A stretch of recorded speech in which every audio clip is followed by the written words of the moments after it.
Hare. Jai Srila Prabhupada ki jai. So, dear devotees, you are welcome to today's session. Actually, this is the last lesson for the Guru Disciple course. This is the last lesson for the Guru Disciple course. Last lesson, the Guru Disciple course. And as you can see, I'm still in Nigeria. Somehow or the other will try to do something. It's a small session, so not so much is there. So here we are. Unit 13.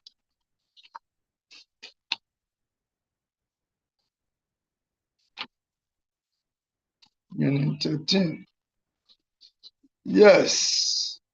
This Unit 13 is relationships within ISKCON.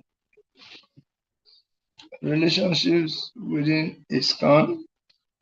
And it is subtitled Discrimination on the Basis of Guru and Developing Cooperative Relationships. So, discrimination on the basis of gurus. That discrimination actually means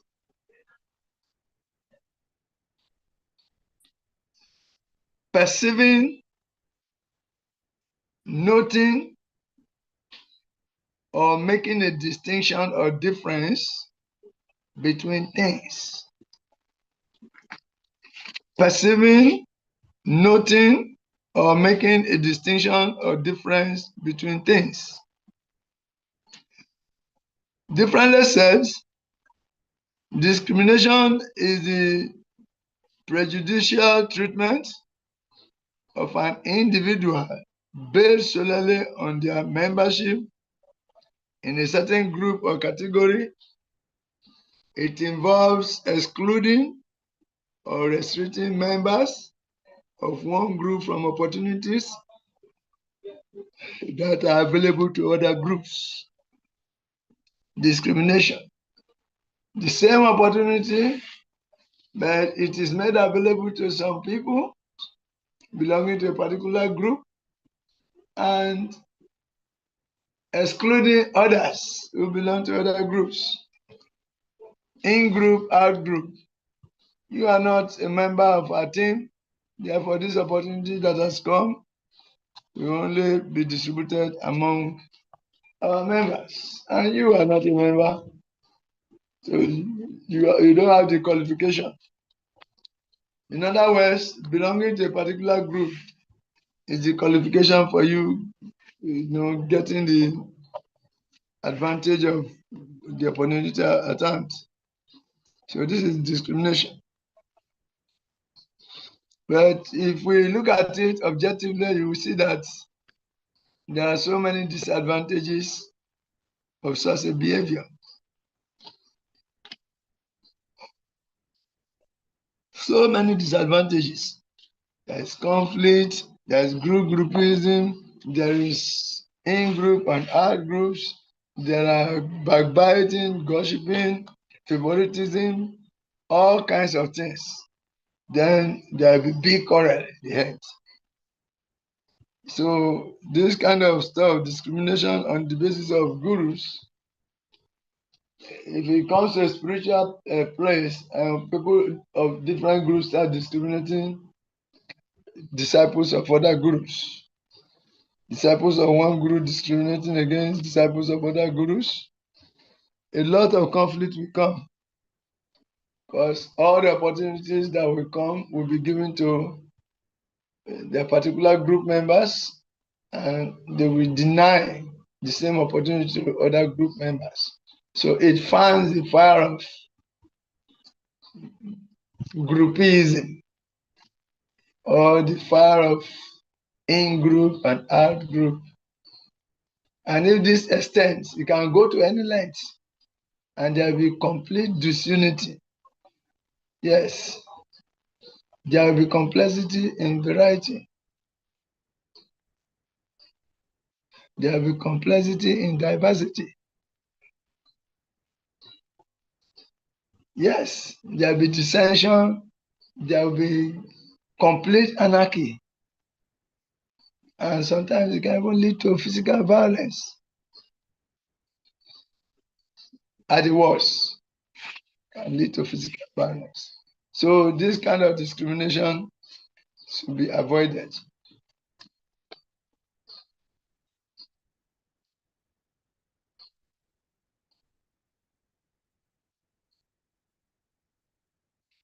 So is there any point in time any of you have experienced discrimination, not only in devotional cycle, it could be in your place of work, it could be in your social cultural setting, the community, it could be anywhere. If anyone has experienced such discrimination, you can share with us. Share with us if you have experienced discrimination.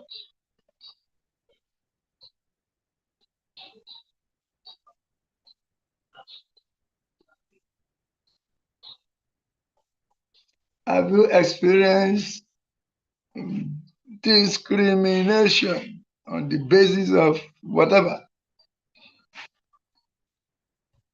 You have not experienced discrimination? Oh, that's good, that's good, that's good, that's good, that's good, that's good, that's good. But discrimination exists, and sometimes on the platform of religion also.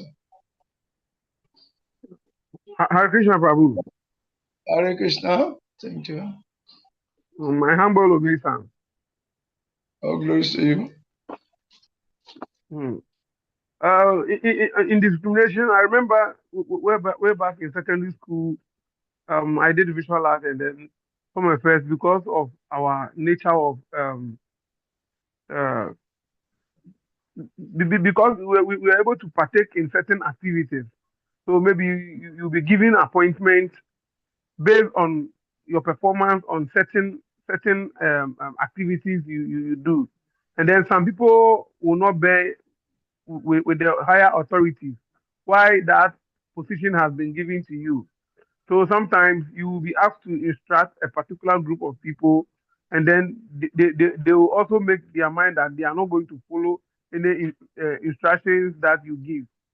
So it brings about discrimination, and then in one way or the other, you always have to report them to the higher authority, and then they also team up against you. Yeah. So Yeah. that are some of the um So when that happened, how did you feel? it makes you sometimes feel like the position that has been given to you by the higher authorities. You want to reject it, but yet the higher authorities also want you to be the particular person to be in charge of that position. Even at work, I remember after my education, when I became a graphic designer, when I was employed in a company, there was a manager there, and then I was chosen by the company's owner to be the um, personal assistant, and then later on I became the manager, assistant manager to the managing director himself.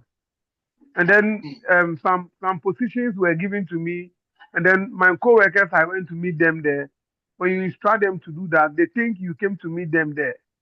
So Yeah. why have you been given a higher position above them?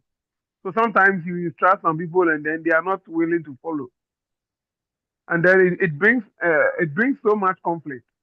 It brings so much conflict because when it happens like that, maybe you might not fight them physically, but you made it known to them that you are going to report them to the higher authority. And then when you report them also, they are being queried. And it also keeps on bringing all sorts of grudges, yeah, which is not nice at all. Yeah. So sometimes when some instructions are given to you to instruct to your co-workers and they are not willing to do, then it means you have to do them by yourself. Or better still, you can't talk about it to your boss. In some way, discrimination in some way. Mm. Yeah.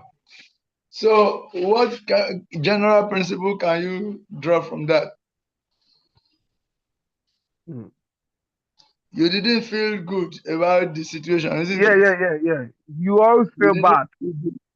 Yes. And it choked, it suffocated your abilities. And what principle, general principle, can you draw from such a situation? Or is there any other occasion when there was no discrimination and you happily did your job and everybody cooperated, you know, trying to unite Yeah. for a common So, goal? so that at a point in time, it kept on went on, and then myself, I'm telling you from my own personal experience. So it happens and like that, and then it's like some of my co-workers were sacked away, and new people were employed. So those people who were employed, because those people who were sacked away were people I went to meet them there. But based on the manager's analysis of everybody's performance in the work, and then I was given the position. But then when the people there were thinking they are old staff, they are old employees, and even some of them think they have higher qualification than you have. So why have Mm, you been given this position while they are already there?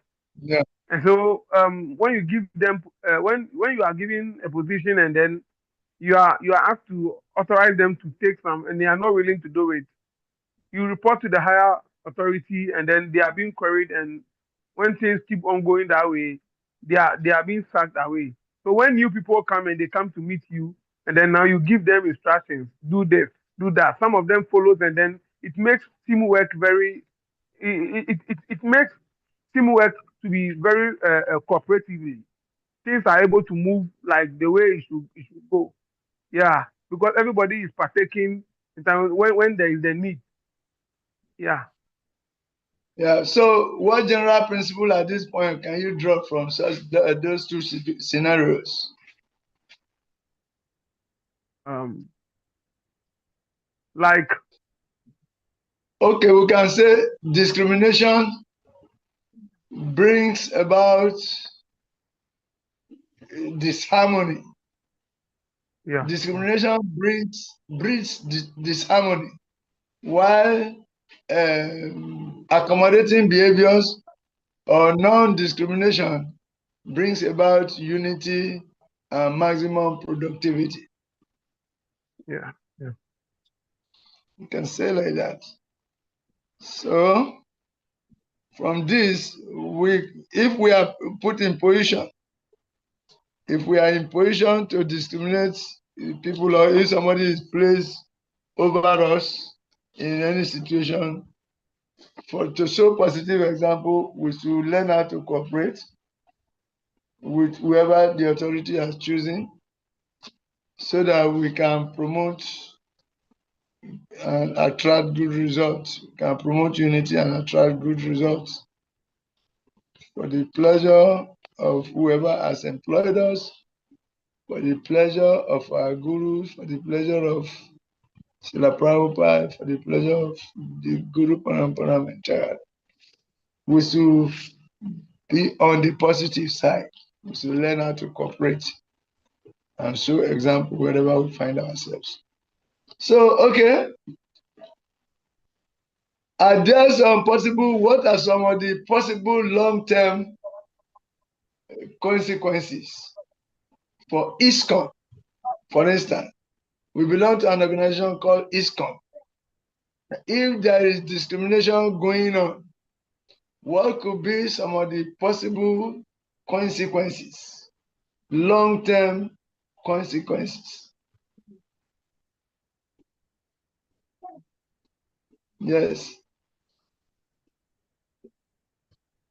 What could be some possible outcome or consequences of such discrimination?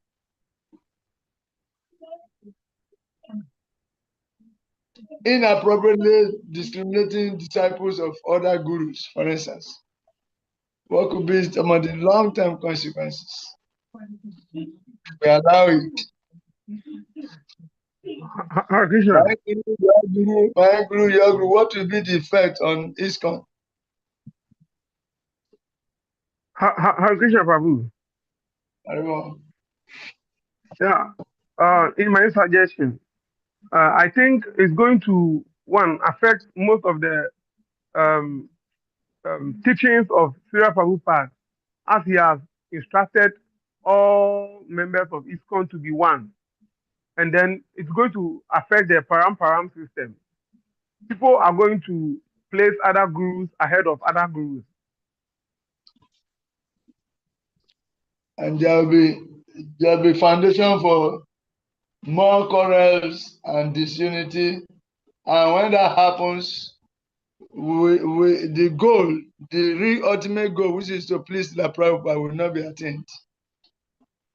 Yeah. And we end up committing offenses against each other, even committing offenses against the gurus.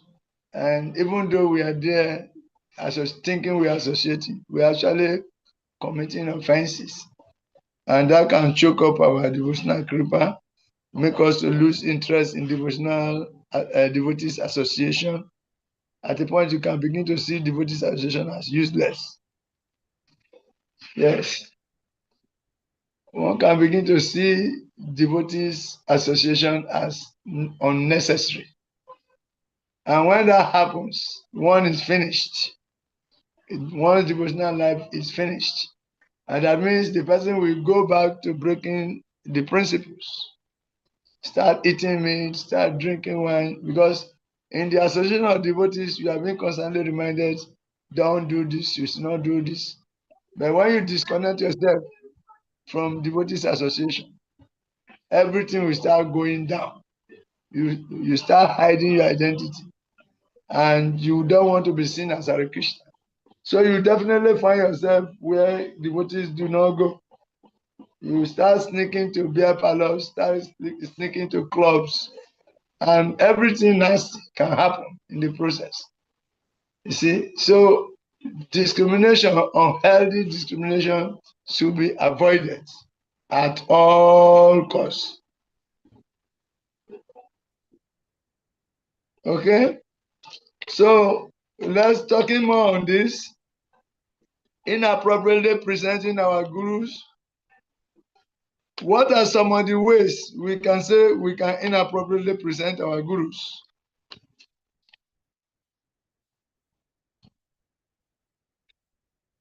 And what are some of the possible consequences? We say conflicts. We can develop conflicts with devotees of other gurus because we start becoming gross. Once you are not from my guru, I don't have time for you. And that's why in our last class we were saying that when you meet devotees, you enthusiastically offer obeisances. Don't ask that question too soon. Who is your guru? Who is your guru? If you meet a devotee, you offer obeisances, don't rush to ask that question. Who is your guru? Because if you ask and immediately the person answers and his guru is not your guru, if you are a neophyte, you will reserve the best treatment for disciples of your guru. If there is a better room, maybe two rooms are there, one is better than the other. You will prefer to put your guru's disciples in the better room and give the other room to the disciples of other gurus, very grossly. If there are opportunities for any service that can grant some recognition, you would like to choose your guru's disciples. Disciple of your gurus is to go with you for such a program so that your faces will come up. Then you say, hey, the groups of social disciples are performing well. At a point, on a very gross level, when somebody who is not a disciple, your god brother from the same guru, is chanting, you will not want to even respond. If you know how to play Midanga well and the person rely on your Midanga playing to chant well for the pleasure of the Lord, if you are a neophyte, if you are not evolved, if you are a Kanisa Bhakta, the lowest type of Bhakta, you will refuse to play the instrument that will make his chanting very, very sweet. Say, if this one chant and his chanting is so nice, I play Midanga for him, then people will say he's a better chanter than me and my other god brothers. For that, I will not I will not contribute that energy. So you decide not to play the instrument. It can become gross like this. So if you extend it, a lot of negative consequences are there, especially among devotees that are not matured. And that's why we are doing these courses, so that we can learn how to conduct ourselves when we meet circumstances like this.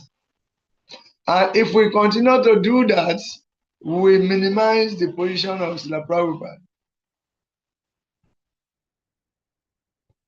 Yes. If we do that, the position of Srila Prabhupada will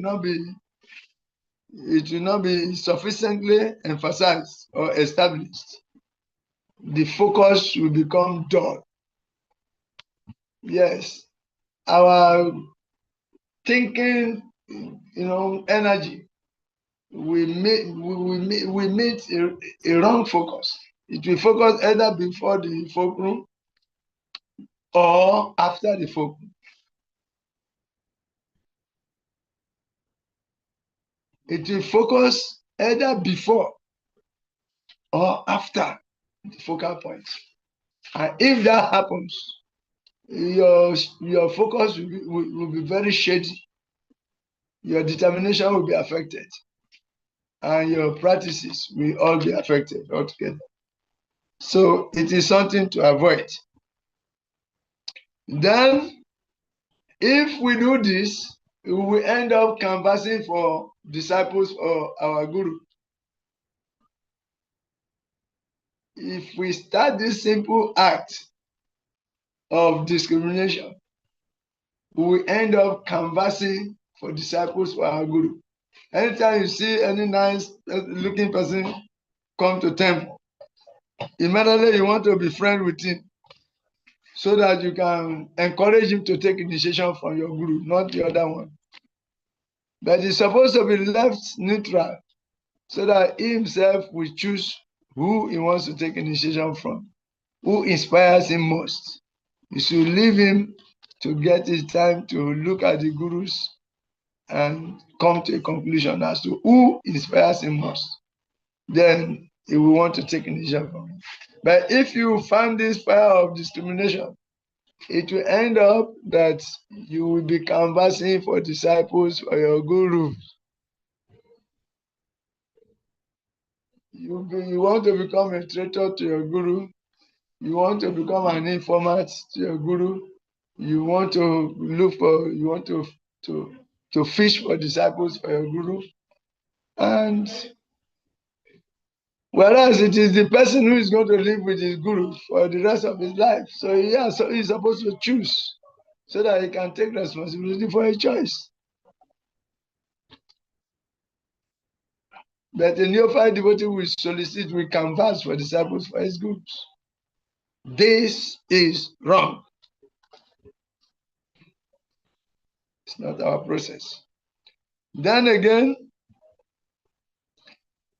if that is the case, we are misrepresenting our gurus also. If we find the fire of discrimination in ISKCON, we are actually misrepresenting our spiritual master, because the spiritual master will not be happy if someone parades such a neophyte mentality.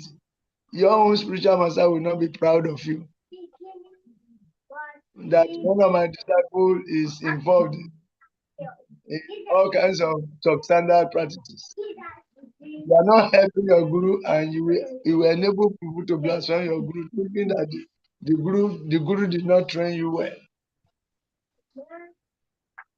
So you will misrepresent your guru, and you will impose your guru bhakti on others. Oh, we want to do guru puja for our guru. You should come. Start calling everybody to come. People know that there is going to be guru puja for your guru. But those who do not feel obliged to come, you leave them. But if you are deep in this guru groupism thing, you will not live. You will canvas and you will take sides, become angry with somebody who doesn't follow your advice on discrimination. And somebody who does that, he loses taste until he begins to commit offenses against other devotees. And he's on his way to fall down.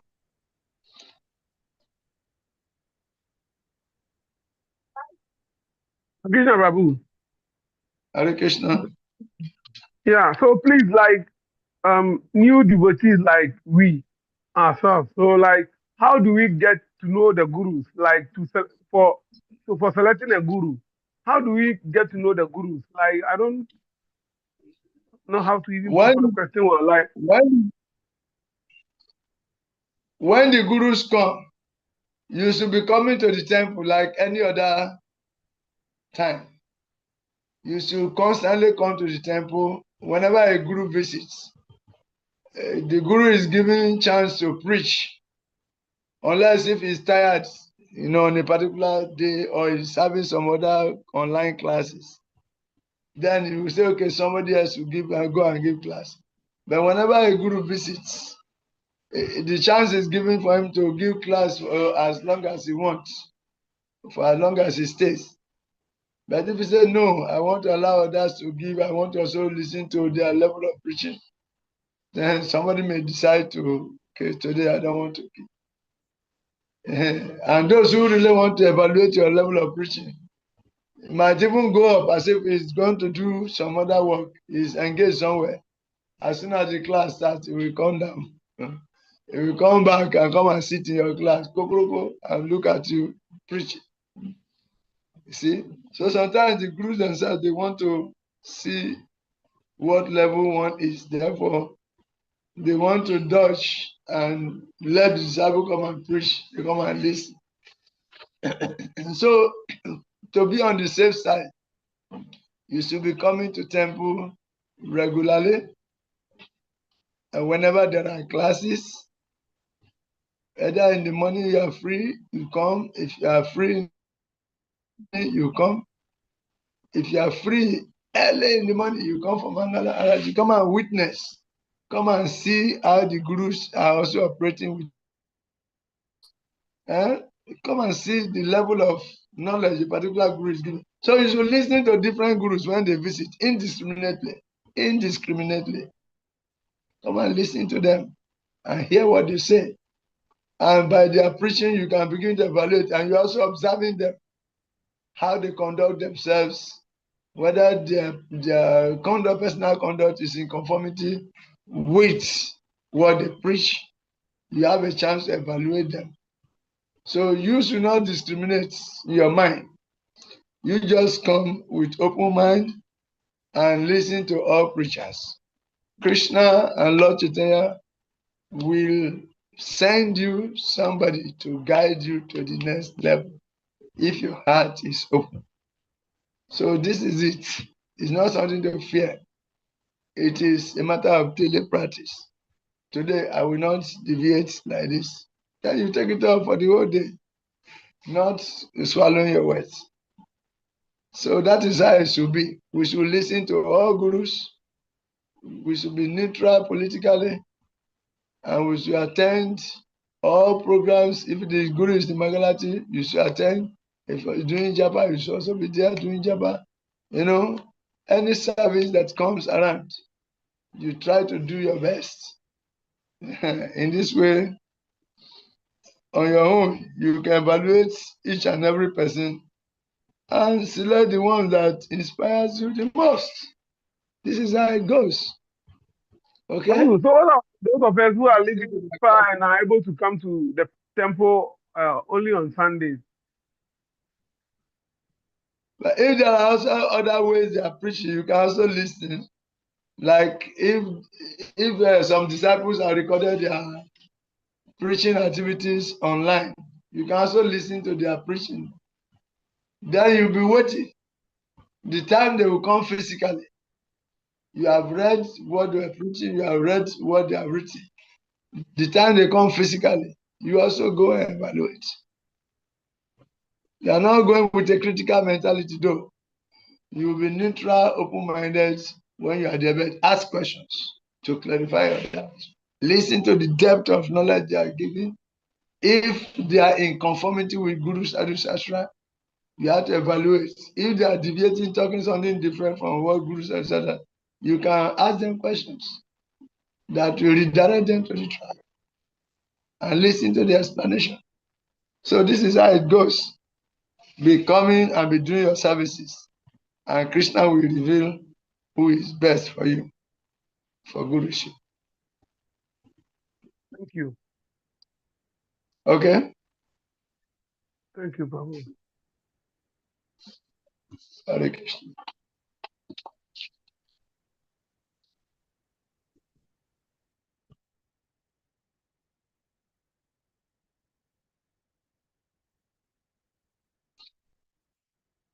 Anyway, for those who are not very mature, when they are discriminated against, they become very, very disturbed. But those who are more mature, whether they are discriminated against or not, they don't become affected.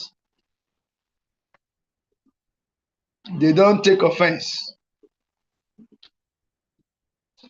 There was a story of our Gurudev, His Holiness Bhaktivedanta Swami Maharaj. Once he went on Sankirtan and come back, was experiencing all kinds of discrimination in the ashram. His body is black, and there are white-bodied devotees all are in the temple. They are all working together. He has extraordinary skills in penetrating very highly fortified zones. He strategizes constantly and is able to get his target. So everybody used to be amazed. So some of them started developing some envy. So when he felt their energy, he went to complain to Srila Prabhupada. He said, look, they are discriminating against me. Gross discrimination. And so they say, hey, Prabhu, stop it there. I said, stop. If you get disturbed by their discrimination and they are discriminating against you, what difference does it make? What is the difference? You are just like them. If what they are saying, which is not true, is affecting you, that means you are like them. What is the difference between you and them? He said this and he let him go. He went to meditate on it and realized a lot of things there. So you should not become affected. Whenever you are challenged like that, it's an opportunity to practice our higher principles. Whenever challenges like that occur, it's an opportunity to exhibit your inner qualities. You are being tested, and it's an opportunity to show the universe that you are beyond that. Your senses are under control. Okay? Your senses are still fully under control. So, whenever you are discriminated against, don't become offended. That is, if you are mature, if you become offended and you cannot do your work, you become overwhelmed by that, that means you are not mature. You are not so mature. Discrimination will be there, but don't become overly affected. Okay. Anyway, that is it. Now, developing cooperative relationship. Developing cooperative relationship.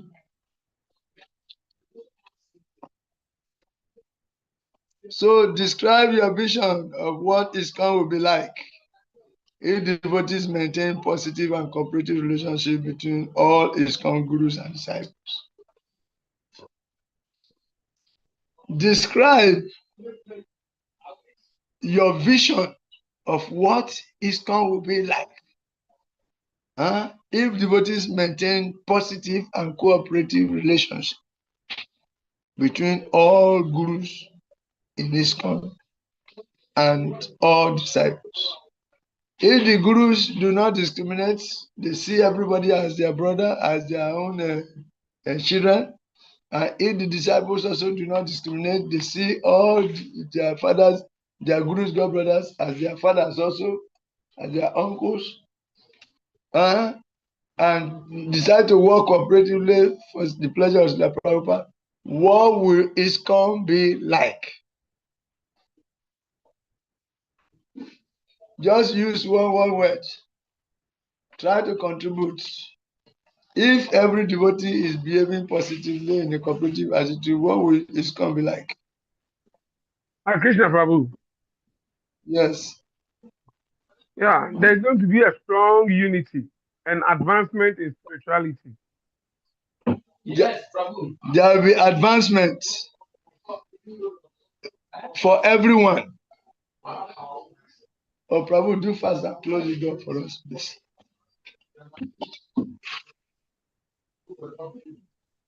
If devotees behave cooperatively, what did you say? There's going to be a strong unity and advancement of spirituality. There will be strong unity, like the bundle of broom bundle to put together in a bundle. There will be strong unity. And when brooms are bundled together in a group, they can sweep all the rubbish away. They can sweep the ground very neatly. And if they are bundled together, if you want to break it, you cannot break it unless you separate them one by one. So there will be strong unity. Goranga, thank you very much. There will be strong unity, high level of unity and cooperation among devotees. And they will all advance together very positively. Thank you very much. Yes, what more? Others will speak also.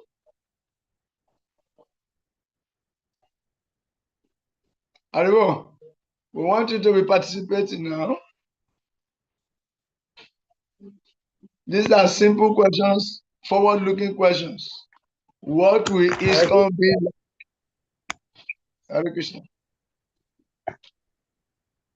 Prabhuji, please, I also think there will be no guru groupism. Since all devotees are one, there will be no group groupism. There will be no group groupism. And when there is no group groupism, what will happen?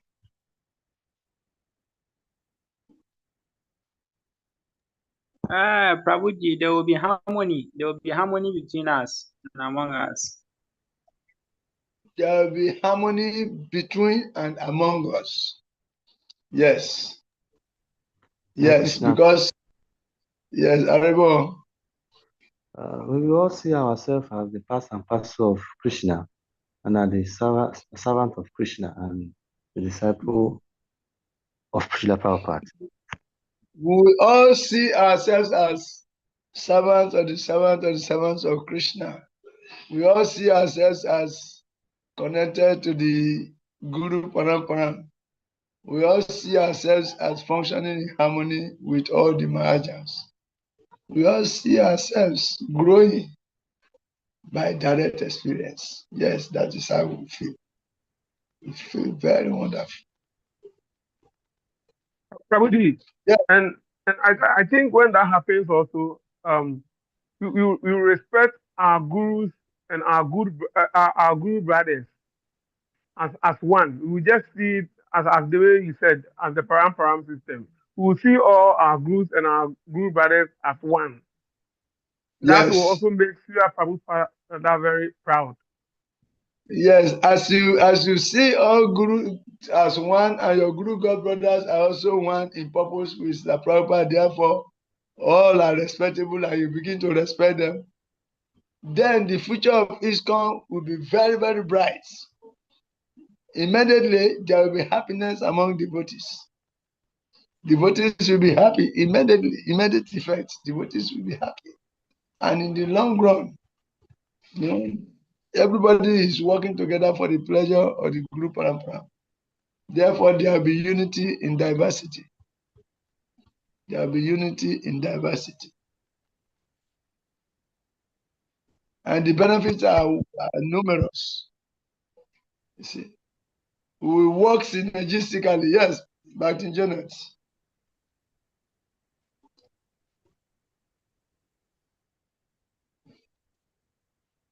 Yes. Hare Krishna, Prabhu. Hare Krishna.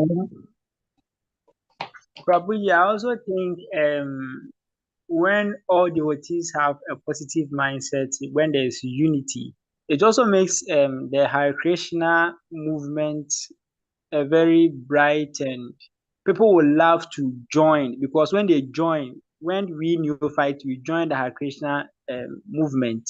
Since there is unity, I mean, you also feel that kind of relief. But when there's a group inside the Hare Krishna movement. I mean, sometimes you become distorted. You don't know which group to join. Should I join this group? Should I join this? Should I join this? Should I? So, Prabhu, it also makes the institution, the movement, lovely. Yes, there will be lovely atmosphere. Devotees will be happy. And happy devotees means more devotees. But when people come, they see the mood of the devotees. If those who are practicing the system are happy, then it's worth practicing. But if they come and those who are practicing the system, they see that they are not happy, they have a lot of complaints, they are fighting and quarreling among themselves, as if they are fighting for something for themselves. They are selfish. If that projection will just discourage any new person. Say, oh, what I'm trying to run away from is here also. You see? So, yes, if we can work cooperatively together, then of course devotees will be happy, the atmosphere will be positively boosted, and everything will fall in place. Very, very important. And yeah, by extension, we say that Prabhupada built a house in which the whole world can live. He built a house in which the whole world can live. And that house is the International Society for Krishna Consciousness. So if you work cooperatively, exemplarily in ISKCON, you are actually maintaining the house that Srila Prabhupada has built. See how beautiful it is. Under ISKCON, all countries in the world are united. Yes. All countries, you travel to anywhere, you go to ISKCON center, start associating with, identify with them. Every goodie will come to you, everything good. And automatically you will avoid bad association. So you are helping, if you are cooperating, you're working cooperatively with others, you are helping to maintain the house that Srila Prabhupada has built. Say he built a house in which the whole world can live. You have been given opportunity to live in that house. And if you are conducting yourself properly, you are contributing to increasing the building. So Srila Prabhupada will be very happy with you. Srila Prabhupada will be very happy with us if we can work together. for his pleasure.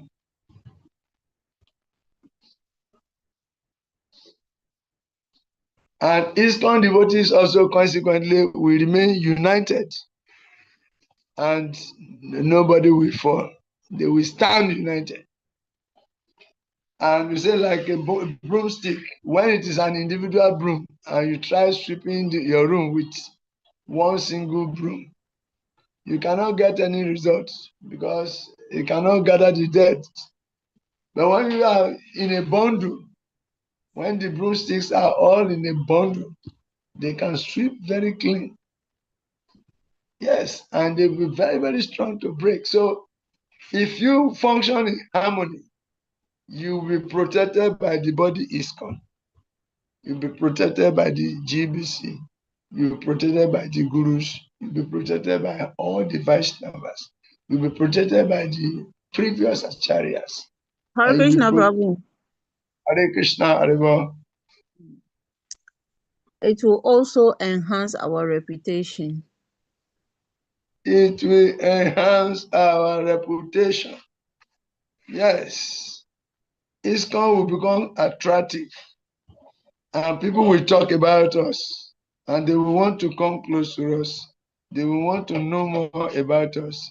They want to know how we attain such level of liberated atmosphere whereby people are not thinking negatively about others. They are working together, despite their differences. Yes, our image will become very attractive, boosted. Yes, and the image of the whole movement ISKCON will be boosted if we can really work together. And we attract more people to join for the pleasure of Lord Chaitanya. Yes, thank you very much for that. Okay, and ultimately, we will attain the desired goal of life. After becoming happy here, we go back home to God. And if we behave like that, what is the impact on future generation? Hare Krishna, Prabhu. Hare Krishna. Yeah, I think when it happens like that, there's going to be a greater collective strength for ISKCON in the future. Yes. The spirit of collectivity, the spirit of cooperation, which the Prabhupada says, if you love me, you cooperate together. Your love for me will be shown by how much you cooperate together. Your love for me, not saying it, I love you. No, your love for me will be shown by how much you are able to cooperatively work together. Hare Krishna, So, Prabhu. Hare Krishna. Prabhu, and there will be more efficient spiritual outreach in the future. There will be more efficient spiritual outreach. Yes, because your examples, your way of life speaks louder than what you say. Yes. Our behavior speaks so loud that people cannot hear what we are saying with our mouth. From distance, they are seeing how we are behaving, how we are showing love, how we are caring for each other, how we are operating as one family. That has spoken everything. You don't need to go and use your mouth to speak anything. So, yes,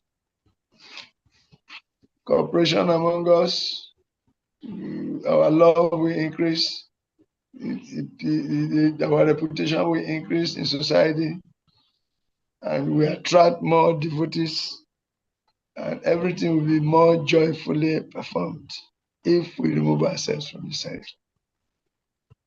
Hare Krishna, Prabhu, can I add more? Yes, please. Yeah, and I think there's going to be more effective problem solving. There's going to be more effective problem solving or conflict resolution. Yes, it is true, because if we all have in our mind that we want to give pleasure to a pure devotee, and the opportunity is in our hand. By coming in contact with the ISKCON, we have become part of the ISKCON. We have opportunity to please a pure devotee. So if that happens, what did you say again? I think when it happens like that, then it's going to be more effective problem solving. There will be more effective problem solving or conflict resolution, because we subordinate our individual ego for the pleasure of for the superior goal, organizational interests. We subordinate our individual interests to the interests of the organization. Therefore, yes, everything will be better. Conflict will be resolved, because if there is more conflict, there is going to be more division, more disunity, more division, more quarrels, less focus. Everything will go down. But if we are able to work cooperatively, with a common goal, certainly it will be easy to resolve conflicts. Conflicts will be minimal, even, very minimal. And if they come, they may, because we are individuals. We have our individual perceptions and we have individual abilities, and we expect everybody to be like us. So it is not possible. So if this happens, we immediately quickly be able to resolve our conflicts, seeing the bigger picture. We are not here for ourselves. We are here for the pleasure of the Prabhupada, for ISKCON. So let us bury our own ego and let what the Prabhupada wants prevail. So if our fighting is going to slow down things in general, we get good reason to stop fighting. So if we get a platform for resolving our minor conflicts, we just take advantage. Everybody is interested in the bigger good for all. So they will just subordinate where they need to offer obeisances to each other, and they do vanchakalpa and put that one aside. This thing coming to divide us is Maya. They label it as Maya, cast it into the deep sea, never to return again. So there's going to be a better platform for conflict resolution. Yes, we easily find the common denominator. We easily find common denominator that unifies all the varieties.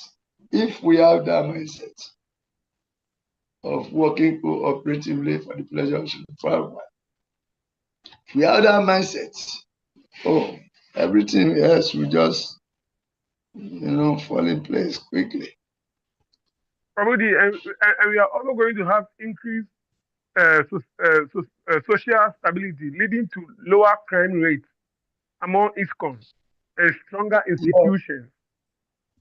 Yes, we have a stronger institution, and we survive more, and our goal will be fulfilled, and everybody will feel fulfilled in ISKCON, and that we attract. That's the satisfied life. We attract people. It will arouse people's curiosity, and they want to know more. They want to come closer. How did they attain this? Because such life is very attractive.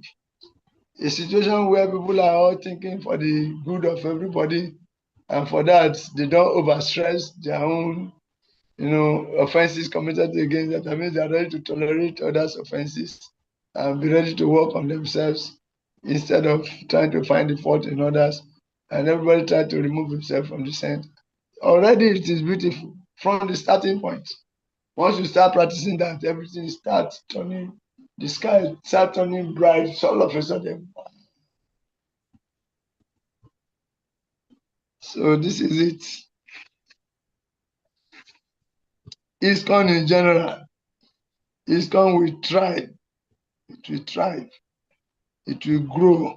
And in every corner of the world, people will hear our names, and they will start to see how to come close to us, to learn how to become what we have already become by practice. And Srila Prabhupada used the word cooperation. Why? Srila Prabhupada said we should cooperate. Let me read some of these first. Yes, there will be growth. Srila Prabhupada and the Gurus, both Dikshas and Sikshas, will be happy. And there will be unity, peace, and tranquility. Preaching will be effective. Better treatment comes. Yes. More satisfied and fulfilled devotees. More devotees, happy devotees. Yes. And the house that Srila Prabhupada built, that the whole world could live, Yes. will become a direct manifestation. It will be manifested. And truly, we all live peacefully. I will be able to, we'll be eager to maintain the house. We see the beauty of such a house. Imagine, for instance, when you go to Mayapur, in our headquarters, you see people from different countries, America, Australia, Africa, Europe, different European countries. And we are all there together when it's time for Prashadam. First of all, before Prashad, we all sing the same mantra. Do you know that we all sing the same mantra when it's time for Mangalati? When it's time for Mangalati, an African is standing side by side with an Australian. A Ghanaian is standing side by side with a South African. India will standing the same place. The same, all of us focus on singing the same song. And we all sing the same song. We all bow down at the end. We all do Tulasi Puja. We all chant Japa together. Then we all take the same prasada. American man is sitting here, Australian man is sitting there, Indian man is sitting.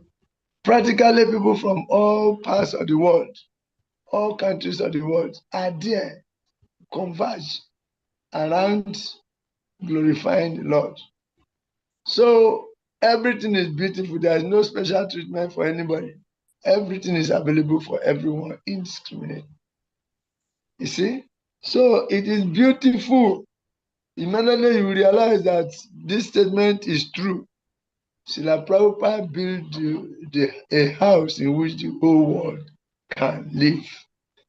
So who is that person who will want to destroy such a house by his own personal whims and false egotism?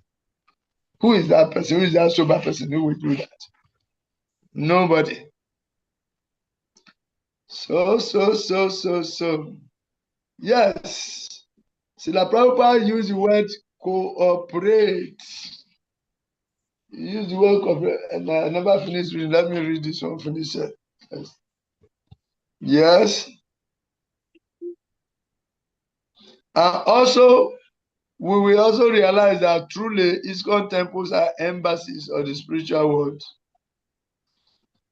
And the beauty of Krishna will become more glaring.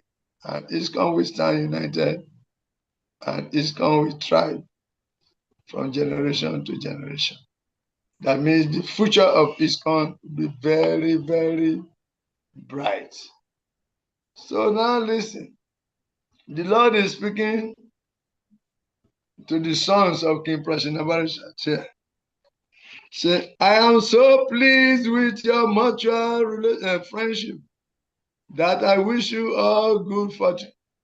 The Lord is happy when devotees are friendly to one another.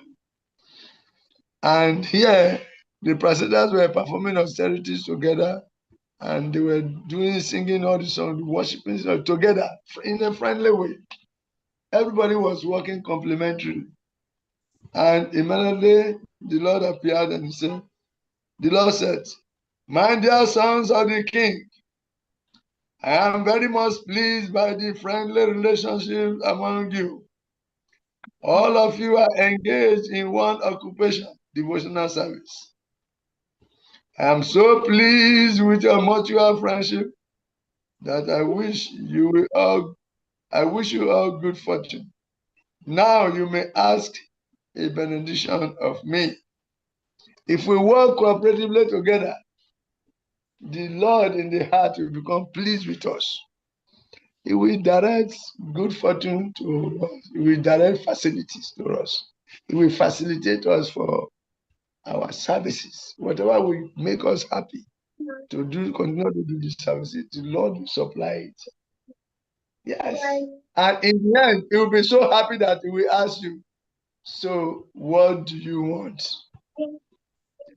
Imagine the Lord asking you, what do you want? Gaddafi, what do you want?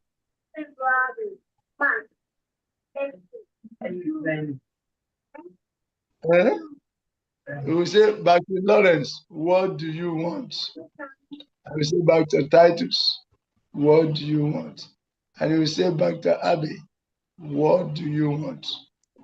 I will say back to Martin, say, what do you want? And he will say back to Olamide, what do you want? When the Lord asks you, back to Sarah, what do you want?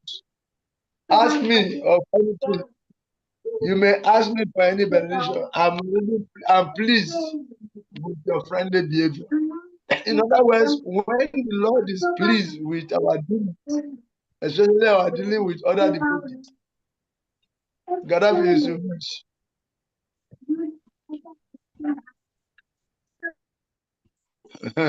When the Lord is pleased by our friendly dealings with other devotees, the Lord will ask us, my dear devotee, what do you want? I am pleased with your friendly behavior. Imagine the Lord speak to you like this. What will be your feeling? It will be great, isn't it? It will be great. So the word cooperation, I say cooperation. Srila Prabhupada use the word cooperation, cooperation. It means that he recognizes the differences. That just like all our faces are different, all our faces are different. The same way we are all having individuality. Our individuality differ from other person's individuality. So we are all unique in our own way. We are all unique individuals. So if that happens, everybody will have his own unique way of doing things. And one person's way of doing things might not be exactly the way other person does the same thing. So that is not a problem. But the problem is with the practitioners. The practitioners are supposed to see this. Then they act accordingly, indiscriminately. Okay? So he sees these differences, this individuality.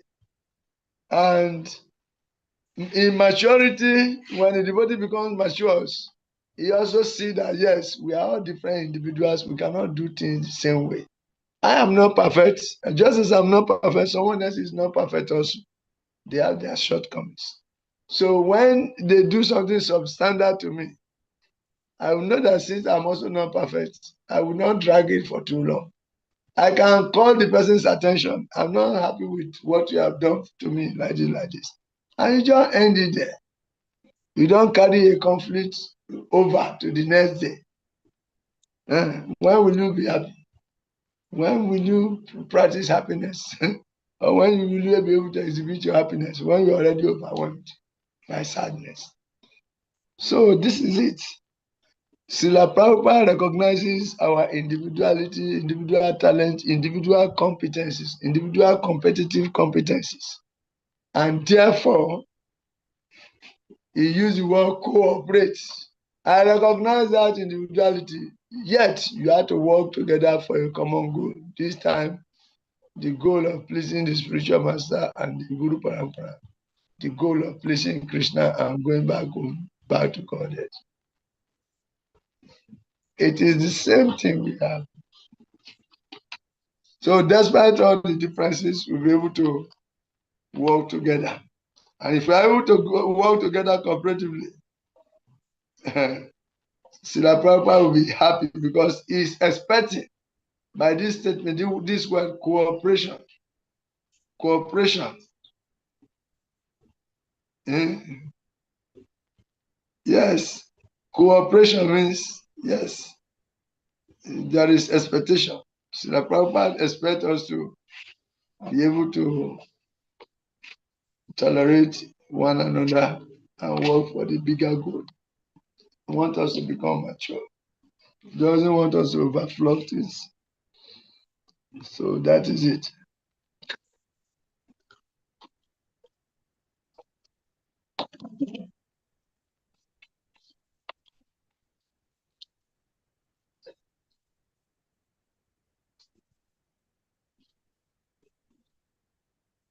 So how do we continue to maintain this kind of positive attitude?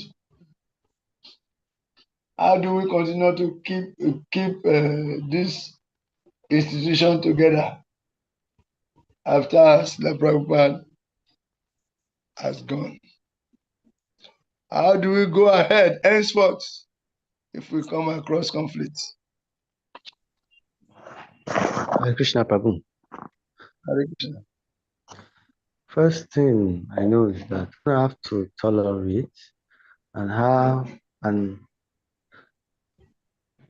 what he has learned from the scripture, from the Shastra, to put it into practice. By then, he can overlook many kind of offenses and focus and stick to the instruction of the spiritual master and continue his service in Krishna consciousness. Yes. Hare Krishna. Hare Krishna. Thank you very much. We should tolerate. Yes, if we want to go ahead happily, yes.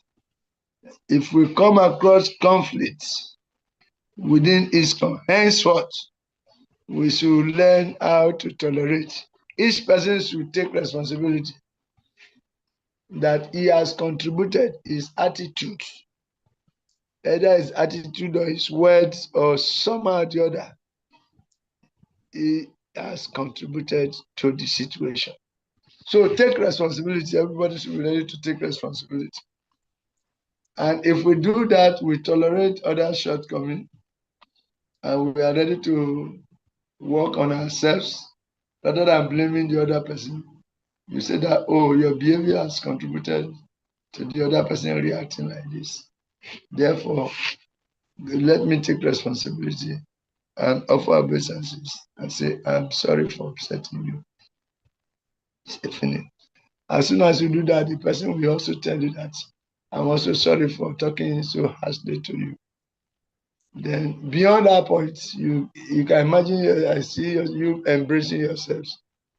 You embrace yourself, then you offer obeisances and say, you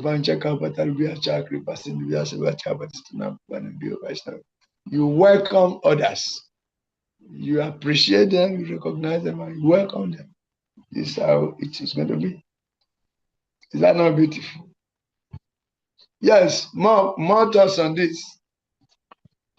Henceforth, how do we go about it when we come across conflict? Especially when we are having in mind the ultimate goal, common goal of ISKCON.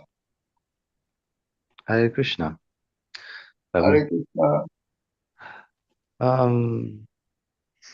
If one is going through conflict like that, one has to stick to chanting. One has to chant very well and tell and speak all those things to Krishna and let Krishna know, Krishna, I'm going through this challenge and I want to tolerate, I want to cope and make sure I don't commit in this kind of challenge. Lord Krishna, help me. We have to seek the help of Krishna and the Guru so that we can be able to cope and endure and tolerate in any kind of situation we are in. Yeah, thank you very much.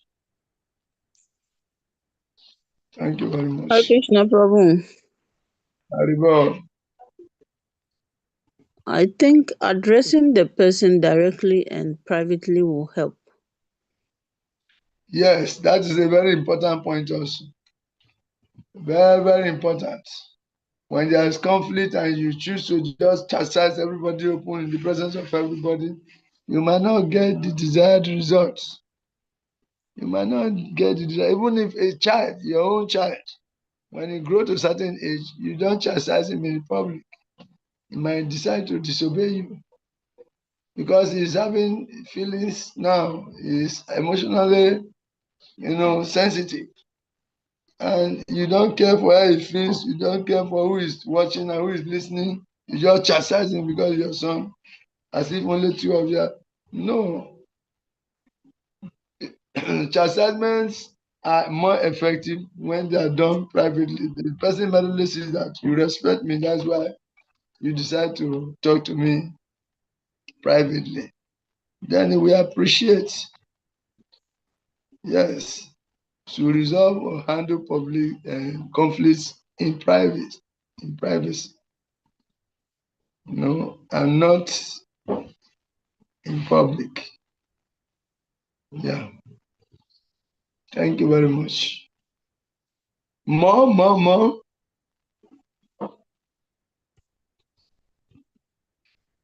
Hare Krishna Prabhu. Hare Krishna. And we should also pray for guidance.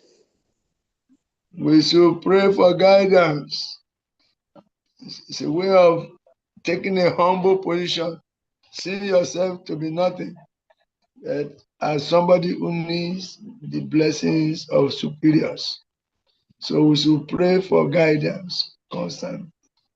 That's a very good point. Yes. We pray for guidance rather than taking things into ourselves, being of pride, think I can do it all, and we go ahead to offend more people in the process. Conflict is not going to yield any good result. Conflict will not yield any good result. So we must give it up. And if we are ready to give it up, then we are analyzing. If conflict arise, for those who want to give up conflicts, how should they respond to these conflicts? Henceforth, having known that conflicts have very negative devastating effect on us. And we want something maximum, something good for ourselves. So how should we react? How do we approach conflict different? What should we do different? What should we do differently? Yes. Hare Krishna. Mohan, Hare Krishna. The way we will approach when we find ourselves in such a conflict situation. First thing, we are imperfect human beings. That's why we are conditioned so. Through the Shastra, what we have learned from the Shastra, we have to put it into practice. That's why when we have conflict like that, we have to reflect back to what we have been taught from the Shastra, in the scripture. So if we want to handle such a conflict, we will not let what has been happening to deviate our mind from the instructions of the Guru and the Shastras. We have to treat any kind of situation fairly, because situation comes and go.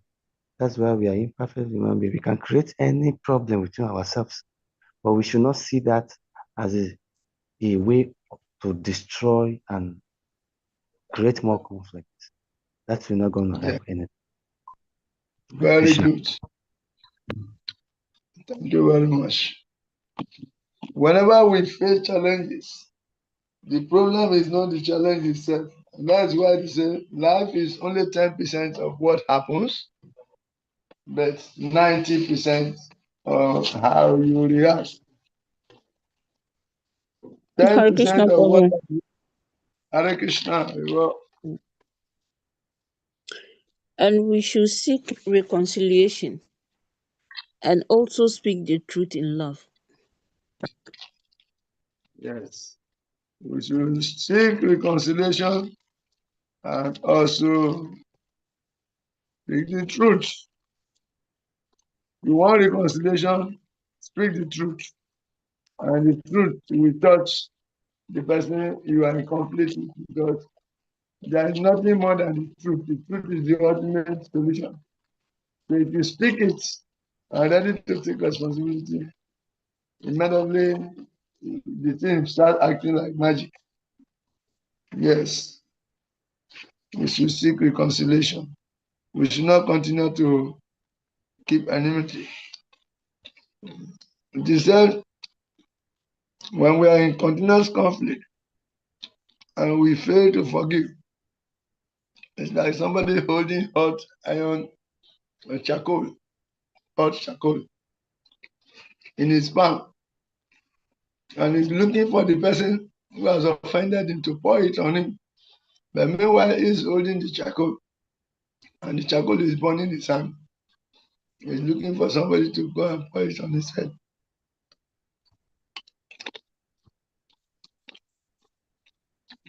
Those who cannot forgive,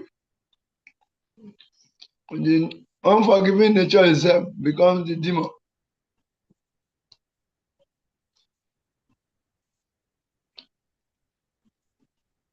That unforgiving nature will continue to haunt you and demoralize you and take away all the happiness that is meant for you as you continue to keep your psychological space available for demon conflicts to reside as his residential quarter. Conflict is a metaphysical being that is looking for residence. He wants a place where he can live. And the mind, the senses, and the intelligence, these are the places that Mr. Conflict like to live in. Very subtle.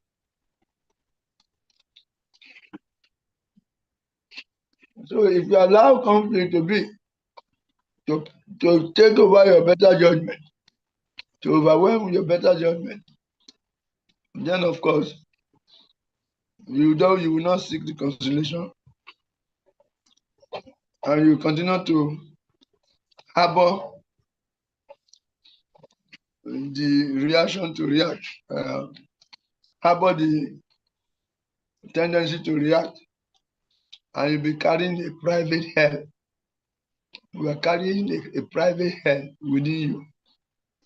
If you cannot forgive, quickly go for reconciliation.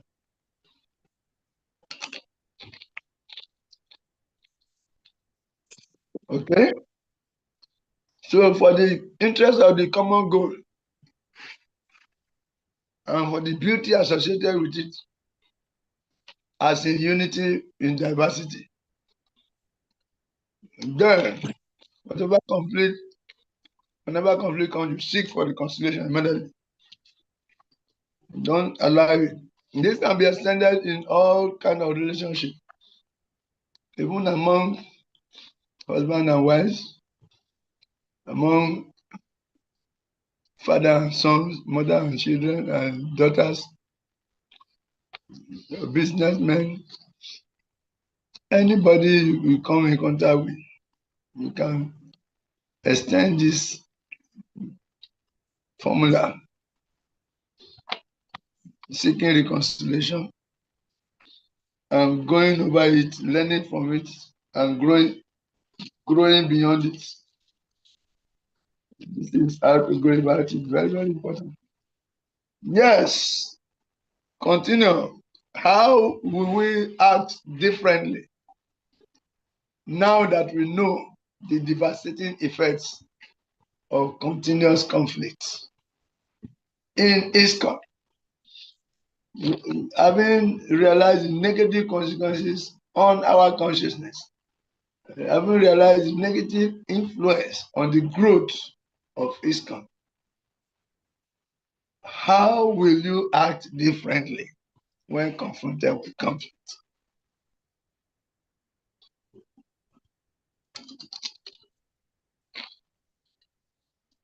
Will you handle conflict in private? we consider Prabhupada's interest and we put it above our own interest. We need to develop a common vision also. As in the 7 purposes of ISKCON. The 7 purposes of ISKCON. We should all abreast ourselves with them. We should read them. The 7 purposes of ISKCON. And we should work in alignment with those 7 purposes. So when we develop a common goal, when we develop a common vision, and we emphasize on this common vision, and when this common vision is pursued, then we now blend it with the purposes of ISKCON. Then we can build that common vision, and for the sake of that common vision, our mutual interest, needs, and concerns, we just subordinate our individual conflict. We should not allow the demon conflict to reside within our mental space. If we do that, ISKCON will live longer, and the future generation will have something to learn from us, and they will refer to us when they are preaching. This thing happening to you is a small thing.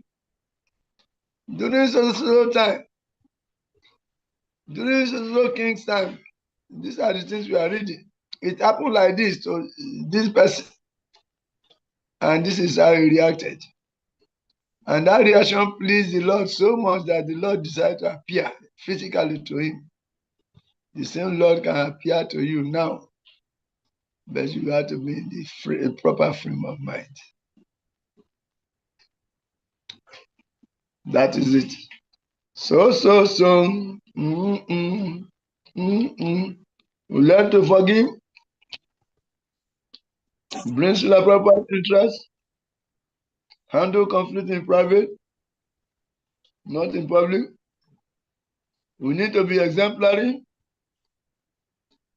and commit ourselves to the proper vision and mission. We need to know the art of communication. We need to learn the art of communication. To forgive and forget doesn't mean you swallow, your feelings. You have to learn how to express it so that it can go out of you. Then you have to approach the appropriate authority. There are processes for conflict resolution. Follow them. Something you cannot say yourself, the appropriate authority can say it for your benefit and for the benefit of others.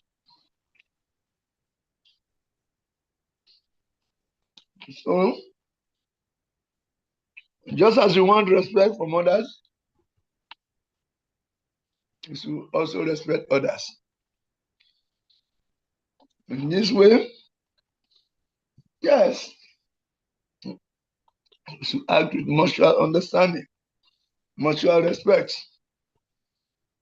And remember the mutual benefits, the benefits that come to ISKCON, that all of us will have a share of. They are innumerable.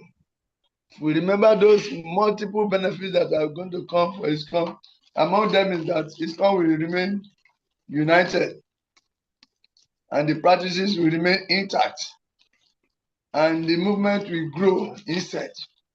Then the future generation will come and meet something they can build on. They have sense of direction from our own activities and facilities we provided. Yes. And if we do that, mutual understanding, remembering the mutual benefits, and giving mutual respect, then of course his come will be like heaven, kingdom of God. By Kunta. Even anxiety comes, they will arrest the anxiety and turn into a building block. Stand on it, cement it. If anxiety is coming,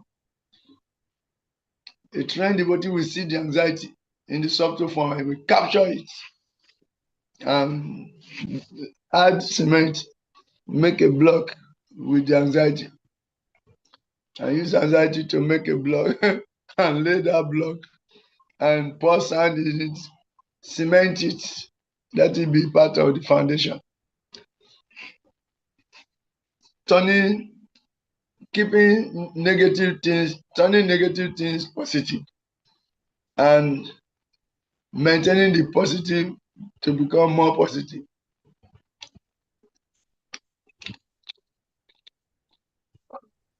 Krishna Prabhu.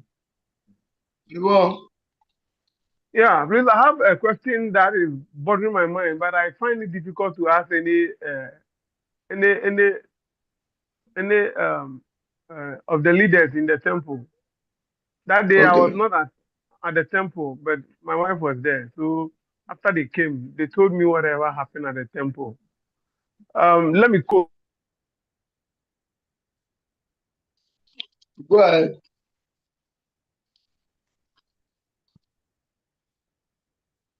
Arriba.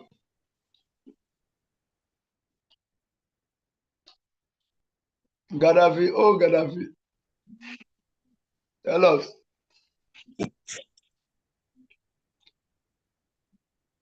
Or somebody say you should not say it. Somebody has told Gaddafi not to continue. It's okay.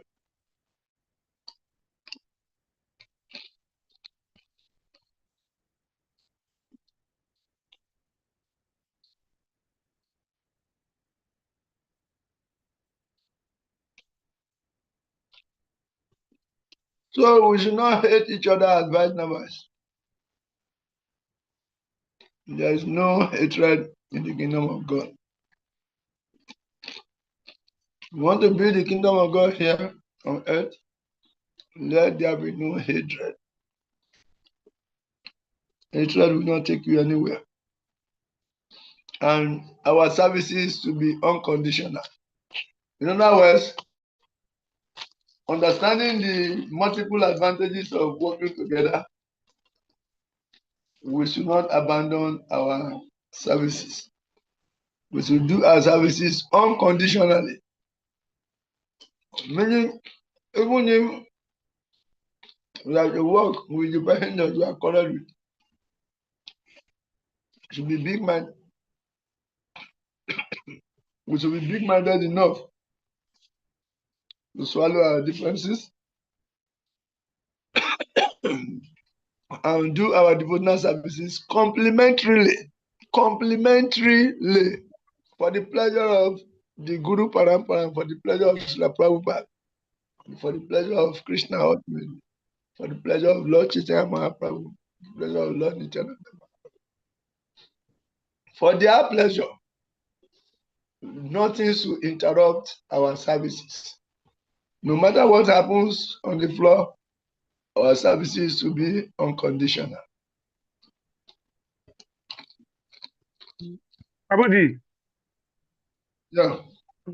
Yeah, so I was saying, like upcoming devotees like we, what would be what would be the main reason or something that can let you to as a devotee to be sacked by the higher authorities, like from the temple. Like my wife explained something that went on at the temple to me. I was not there that day, that very day. But then for us to be able to follow strict conditions and what would be um, some of the things that a devotee will do that the higher authorities can sack you from the temple or like will restrict you from some of your duties. Okay. First of all, if the particular devotee in question is breaking principles, If the devotee is breaking principle, no illicit, no gambling, no intoxication, no mistreating fish or eggs, and if a devotee is found breaking any of these principles and is unrepentant, it can be sacked. It can be sacked because it becomes a bad example to others. Some people are battling with this principle that the situation outside, and some are educated people, and they have heard our philosophy, and they are coming to associate with us so that they will become like us. So when they come and see that somebody who is staying there is doing those things that they are running away from, and the person is comfortably being accommodated there. The people see that this person tied the same cloth with time, he barb the same hair with barb, but he is breaking principle. And they have seen him breaking principle. For instance, somebody living in the temple, Nicodemus, they go to a brothel, maybe he wears cap, remove his neck bead, wear trouser. In the night, you go to a hotel, you go and pick girls. Krishna will plan somebody to see the person. Or somebody is found in a drinking bar, drinking. He is not putting on dhoti that day, and he's wearing cap to disguise himself. Then he come and buy drinks and go and drink. Or sometimes he disguise himself and go to the beer parlor. Or disguise himself and go to a club. Or disguise himself and go and smoke ganja. It is outright misrepresentation of the movement. And it is a sabotage to those who are actually practicing sincerely. It's a sabotage to the effort of those who are sincerely practicing. And the person is giving chance for other people who do not want to follow the process to blaspheme. Take advantage of it. So it's a negative example. So when they come and they see this thing going on, the next time they will not come again. They will bundle everybody together. These people are all hypocrites. They are all hypocrites. So that's one of the reasons. Lord Chaitanya has sent them. Yeah, the behavior of those who are inside has driven them away. So it is managerial maturity to be able to identify such persons and advise them to live outside of the temple. They can be coming from their homes. Nobody will say don't come. But don't live in the temple as a monk. You want to get the benefit of being a monk, but at the same time you are not ready to do what a monk is supposed to do. That is cheating. So if that double standard is detected in a particular person, and the person is unrepentant about it, like a person can be sacked from temple. Basic. So this is just one example. One reason why somebody can be sacked. You get it? Do you get it? Yes, please. Thank you, Prabhuji. No. Ordinarily, we want people to live in the temple. So why should we sack somebody from the temple? If the person is not an unrepentant deviant, he deviates, is being advised again and again, he doesn't take it. So if those things allure you so much that you are now practicing hypocrisy openly, then the temple is not the best place for you to live. We want people to show good example. For those who are living there, even if they are few, they should be able to live by example. But the same person can be coming from outside as well. Nobody cares what you use your free time for. But nobody will come and monitor you in your house and come and find you guilty in your house. But when you are in the temple, you have to follow the temple. No. Otherwise, we still be. So we are emphasizing again. You say, cooperate to keep this institution together after I am gone. Srila Prabhupada was interested in the continuity of ISKCON. Srila Prabhupada wanted ISKCON to continue after his departure. In fact, that is why he formed the GBC body, Governing Body Commission. ISKCON Governing Body Commission.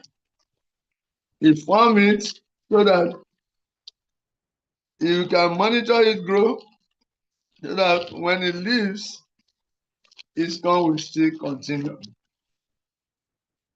You see? ISKCON will still continue. That's why he set the standard. So he wants us to cooperate.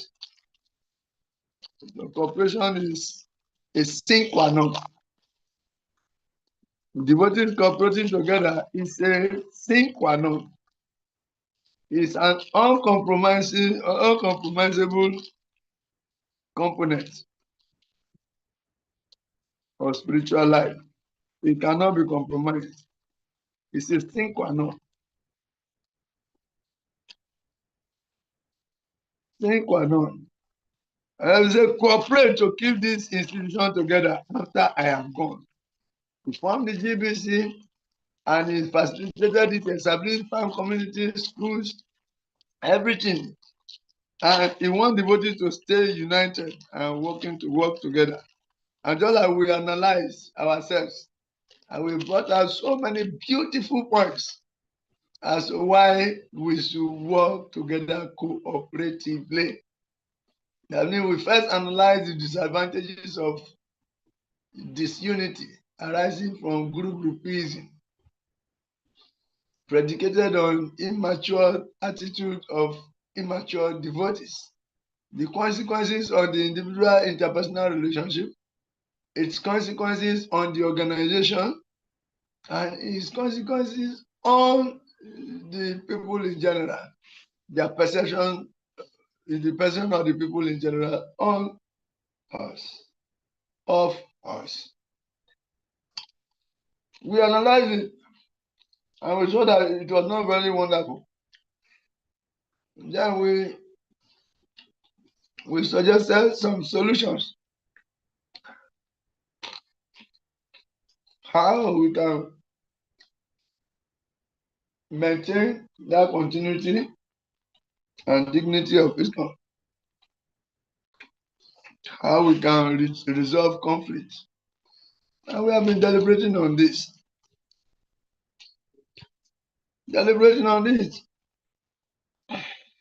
And we said so many things. And we are saying that if we analyze the advantages also of living together in harmony, a lot of advantages coming from you, beautiful, beautiful advantages of living in harmony or working in harmony for the pleasure of Srila Prabhupada. We saw beautiful advantages, especially the consequences of such behavior on the continuity of ISKCON as an organization. If we are able to work cooperatively together, it is going to invigorate and vitalize the continuity of ISKCON in the future. First, now it will nourish it, then it will continue after now, as against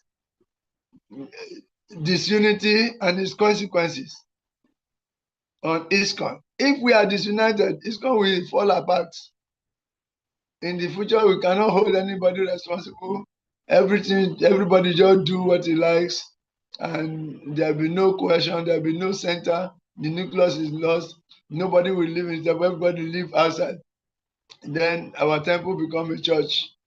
Nobody is ready to follow any principle, and nobody want to be talked to, even if it deviates.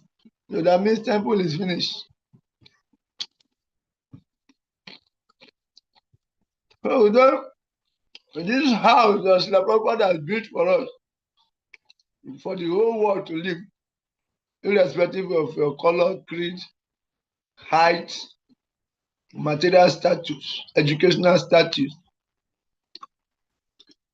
We need to maintain this house because it's beautiful living in a house in which the whole world can live. And then the shocker is when you go to Mayapur, people from all parts of the world, tall, short, black, white, yellow, red, we all eat the same food. We all sing the same song. We all do the same mantra. We chant the same mantra. And we all wear the same clothes. And we all wear the same haircuts. And we all have the same jababi with 108 as number. And we all, we do everything together. We sit on the floor to eat. Everyone, big people from big families. When they get there, they remove their material statue at the door. Because you cannot enter the kingdom of God with all these material titles. So those who are there, these are decorations on the dead body, because no matter the material qualifications you have, if those qualifications cannot bring you to the point of becoming a devotee of the Lord, if those qualifications or whatever possessions you have do not bring you to the point of rendering devotional service to the Lord, they are decorations on a dead body. They are tantamount to decorations on a dead body. They are equal, they are equivalent to decorations on a dead body. What is the use of decorations on the dead body? The soul's eternal activity is devotional service, isn't it? The soul's eternal activity is devotional service. So if any kind of qualification you have cannot bring you closer to becoming a devotee of the Lord, what is the use? It is as good as a decoration on a dead body.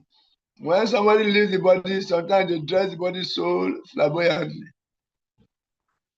And sometimes they put golden ring, golden necklaces, golden.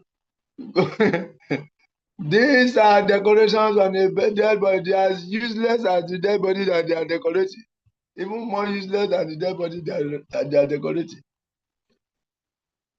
So your activities without Krishna consciousness, they are like multiple zeros. Okay? Differently said, activities without Krishna consciousness, there are millions, or there can be millions of zeros put together.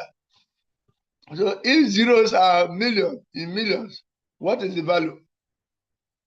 Okay, let's start from 1 0, 3 0, 6, 9, 12, up to 100, up to infinity. What is the value of zero?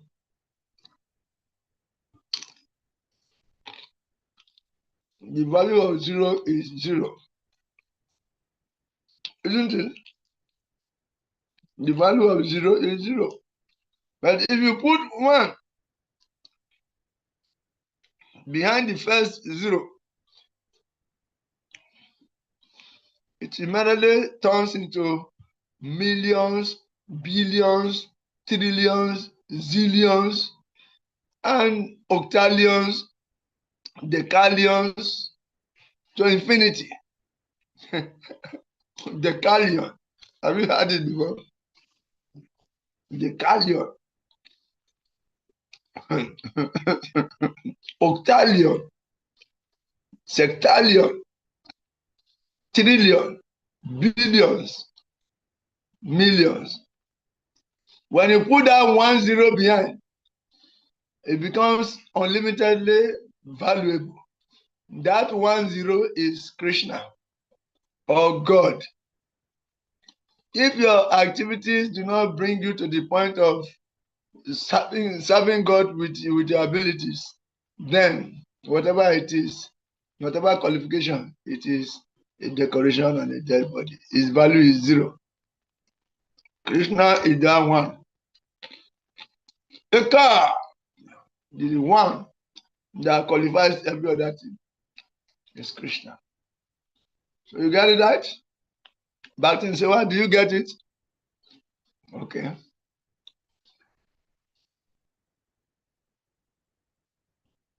Dr. Andrews, do you get it? Late comer Andrew. Do you get it? When you put 1 0 behind the millions of zeros, it becomes, if you put 1 behind the millions of zeros, it becomes millions and trillions and zillions and octillions and nectillions and decallions. And that one is Krishna.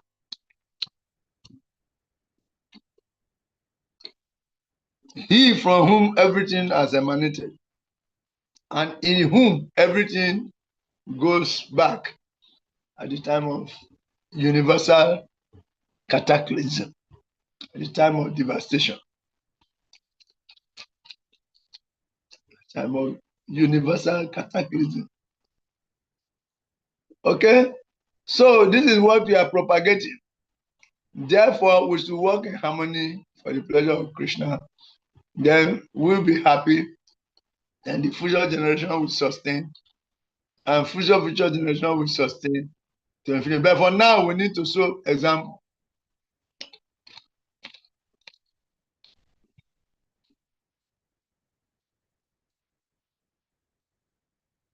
Need to show example. Okay? So, what can we do to increase this cooperation? Because this cooperation is so vital. I will say it is a sine qua non, meaning it is a constant.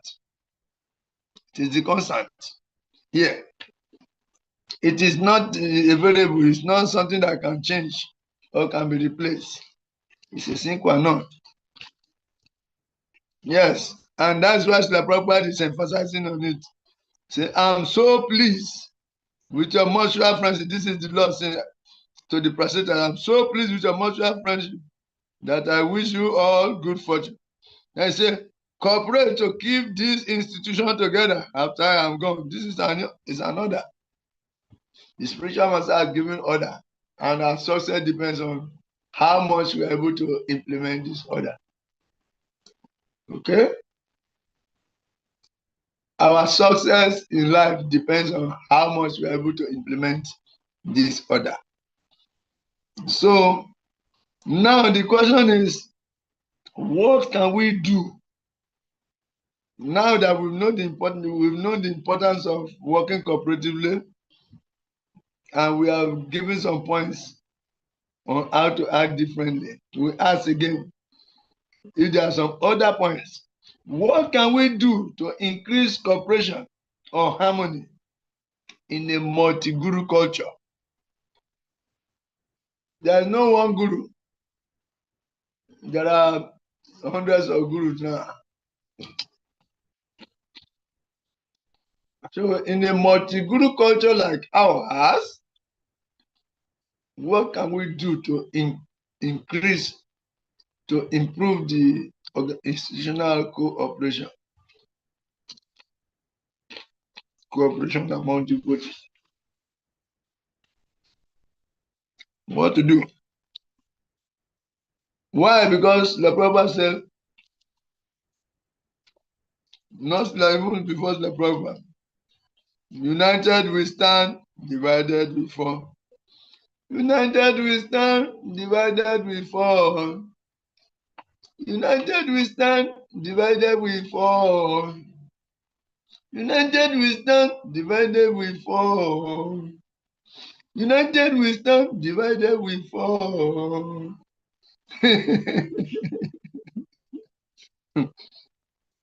So, Chaitanya Mahaprabhu himself wanted our cooperation. He is God, Krishna. Therefore, cooperation is very important thing. Nobody should think that I have got so great ability, I can do. No, it is simply by cooperation we can do very big thing. United we stand, divided we fall. This is our. So be strong in pushing on Krishna consciousness, and Krishna will help. He is the strongest. Still, we must be combined together. So this is what is being propagated.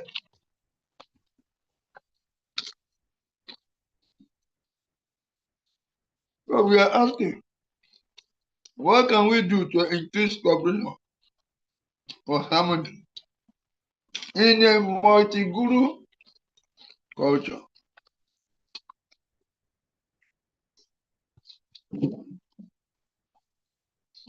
In a multi-guru culture, what can we do to keep everything together?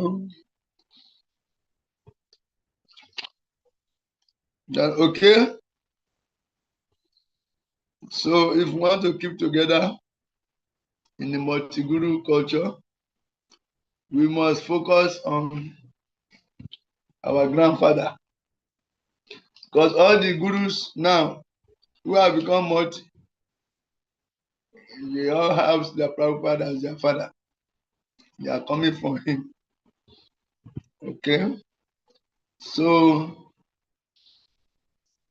first of all, we have to attend Vyasa Pujas of all gurus.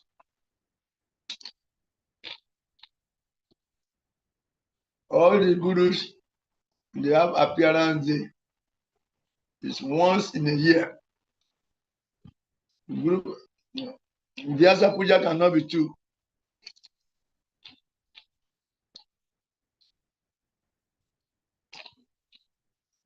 In a year, cannot be two.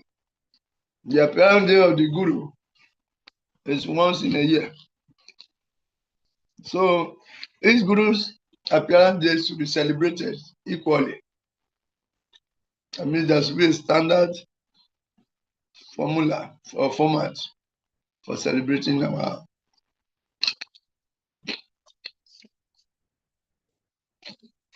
Guru Vyasa Pujas. If we do that, the disciples of this guru will not see you as enemies, even if somebody tries to pollute his consciousness. Eventually, you come to realize that it is his own immaturity. He was committing offense. Mama, So, finish the classes and I'll take them and do it for you. so in a multi-guru environment, we should celebrate the Vyasa Puja ceremonies of all the gurus. And we should learn how to appreciate all other gurus positively. Gurus who are not our own direct Diksha gurus. So appreciate all of them positively for whatever ability they carry. The guru will not endorse such a behavior, negative behavior. Hare Krishna Prabhu. However, And we should also see the gurus as our as the representative of God. well, if you see the guru as the representative of God, See the Guru as a representative of God. Yes, And because also it's a serve them representative. with genuine love. And also serve Them with genuine love. them with genuine love from your heart. If you want the best thing from the Gurus, do it heartily. And you do it heartily and also enthusiastically. Enthusiastically means with life. You give life to the service you are doing. Okay, You Prabhu. breathe life into it. Yes.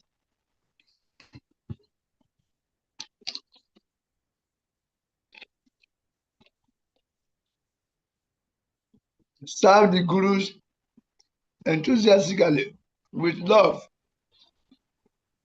because they are representatives of Krishna. They are representatives. We told you before that the Lord in the heart is always speaking to us, but we can't hear because of contamination of lust, greed, envy, anger, malice. I want this, I want that, I want. So we can't hear. All our senses are tuned outside. The inside, the inside is like empty. We can't hear what the Lord is saying. All our ears are tuned outside. They are not tuned inward. So the Guru, out of his costless mercy, manifested externally. The super soul, out of his costless mercy, manifested externally as the Guru. So the Guru, Prabhuji. yeah, So I think you can prioritize the Prabhupada as the foundational guru. yes. We should prioritize the Prabhupada as the foundational Guru and continue to talk about him, make reference to him, make reference to his works, and also make sure that we glorify the Prabhupada above all other gurus. Yes, we should make his position stand out because he is the guru of all the gurus, preeminent, foundational.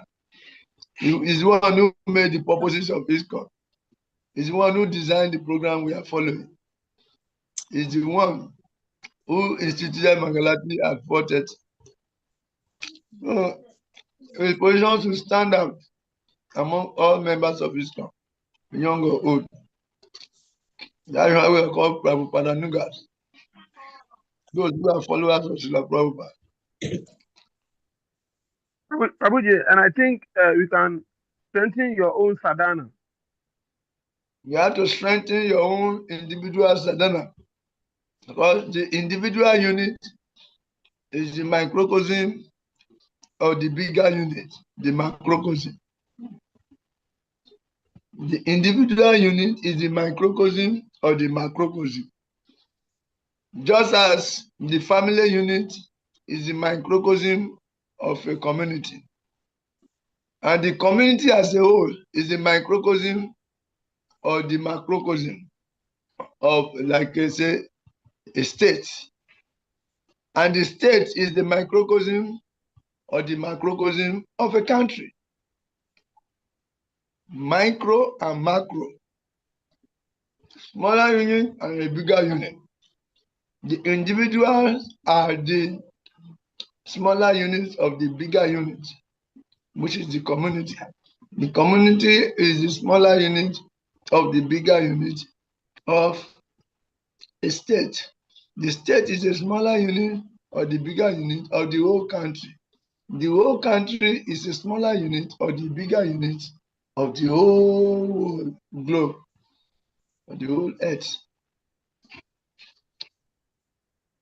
You see, and the earth itself is a smaller unit or the bigger unit of the whole universe. So whatever happens in the individual units affects whatever happens in the bigger units. So if activities in the smaller units are qualified, automatically activities in the bigger units will be qualified. Because it is the individual units that comes together exponentially to form the larger unit. Are you getting it? So what we do individually matters a lot. So individually, we should follow the regulatory principles very strictly. You get it? If we do that, if every individual does that, you will see very soon you get a very strong community of righteousness. Because all the individual strength, when combined together, will be tumultuous. Fire brigade. Whoa. So that is it. And much more. Prabhuji, I think we can also engage in shared service. We can Like also Kitan, engage in we can also engage in shared service, like the Kitan Seva, Prasadam distribution, cleaning, maintaining, cooking, festivals, and distribution of Sri Prabhupada's book. yes, we should participate. We should not always see ourselves as visitors.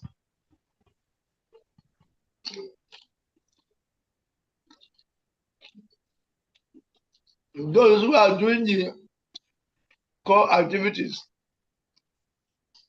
they are also devotees like you.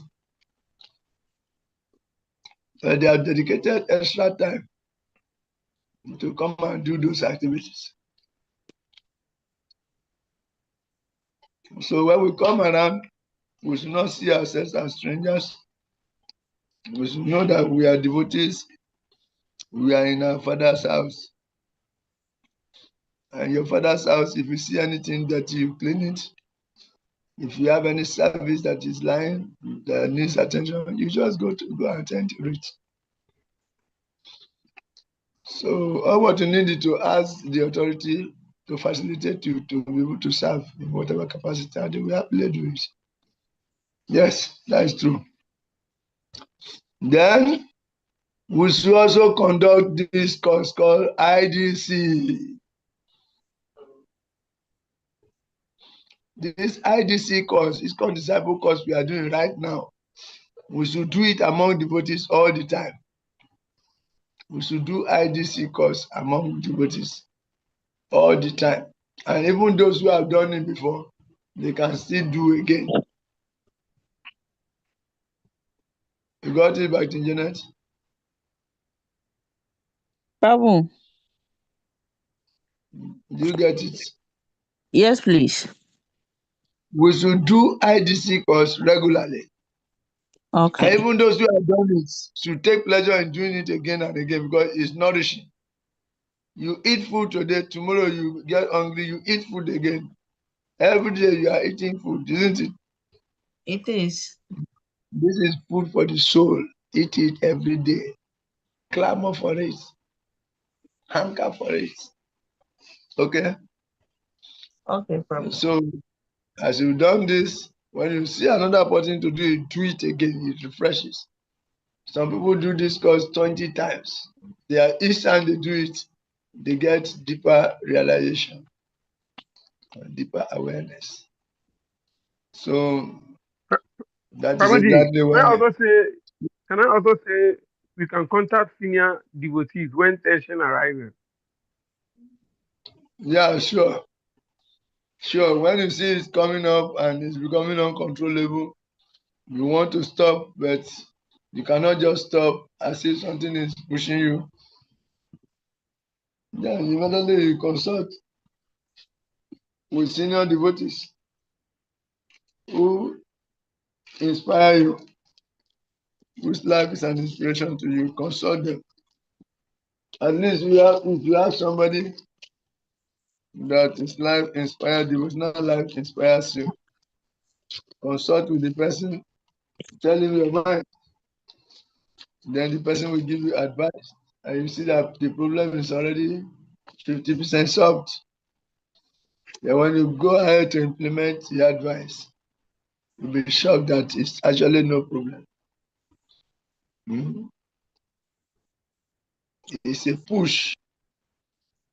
It's an impetus for you to go deeper in the bonus, but you are taking it as an offense. So you are fighting with the instrument of nature. C'est fini. C'est pas encore fini. C'est fini. So all guru disciples will have equal opportunities or power and resources. This we're explaining that if we are fanning the fire of discrimination, whenever some opportunities come for some services that are good, you will immediately call your own God brothers, the devotees from your own guru, neglecting all the other devotees from other groups. Then you become selfish. You don't do that. All good disciples should have equal opportunities of power, resources, etc. Whatever facility that is available for the use by devotees, make it available indiscriminately. This is practical. Don't discriminate. Don't favor your guru disciples of your own group. Then, as we said already, we should establish the Prabhupada as our common guru.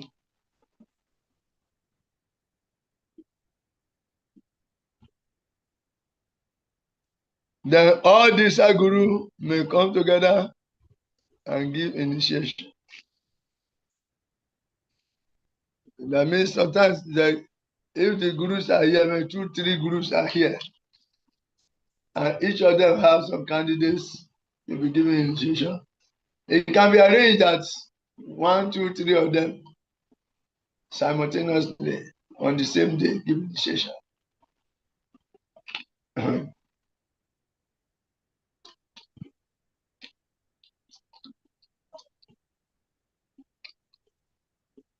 And the temples will provide facilities for celebrating all the gurus via pujas.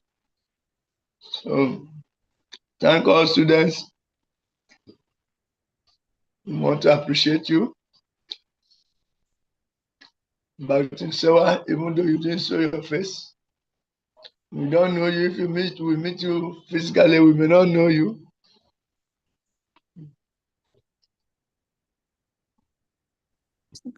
Babu, please, I'm here. I'm here.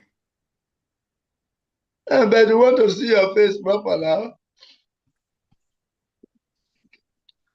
Oh, it's not conducive. Yes. Okay, no problem. Thank you. We are not in personality, so I think you know. We are not in personalists, so we are personalists. I'm a person. You are a person. Yes. So if we are always behind the screen, we only hear the voice, but we want to see the source of that the sound coming, and we cannot see. If we cannot see, then that is tantamount to impersonalism. Oh. I did, but I didn't. I'll show up on our next meeting. Okay. Thank you. Everybody has heard you. You should show yourself in our next meeting. So we may use one class to summarize, and finally we'll write exams on next week, Saturday. Well, on Sunday we have exam for one other course. So on Saturday next week, or is it next week? This week? Today is already Monday. On Saturday, if I'm already in Accra, we'll do the exams. Otherwise, we'll fix a date to do it, because on Sunday we have an exam. Or we can still do on Sunday, but maybe in the evening. So we can choose Sunday evening, coming Sunday evening for our exam. That will be good also. So on this note, we appreciate you, Gaddafi Prabhu. We Prabhu, appreciate you, Bhakti Titus. Prabhu, Yes, Bhakti Jonas. Hare Krishna. Please, the exams, is it going to be a written one or question and answers? It's a very written one. You just get a sheet of paper, let your handwriting be calligraphic, then you write your name, first write the course, then you write your name. Okay. If you don't write your name, we mark, we give another person's mark to you, and they will not like that. So write how your do we name. submit it? Huh? How do we submit it? Yeah, when you finish writing, you can snap it and forward it to my email Oh, okay. or to my WhatsApp. You can Okay. snap and send to my WhatsApp. But the formula is when you are writing the exams, your video must be on. Okay. And actually, in other courses, what we do is if you have you need to have two devices. You set one at the back like this. Hey, You Prabhu. you set one at the back. You set one in the Prabhu, front. I Not have one phone. at an angle. At an angle. You set it not directly at your back, but you set it at the corner there facing you. Then there's one that is directly in your front, so that we can see under the locker.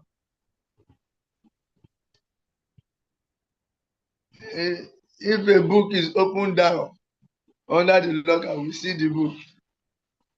Then say, hey, what is that thing there? What is that book there? Remove that book. Then you remove the book and you put it somewhere. Okay. Prabhu, What is that? What about those that have one phone? What are we going to do? Those that have phone, they should borrow one phone from another person.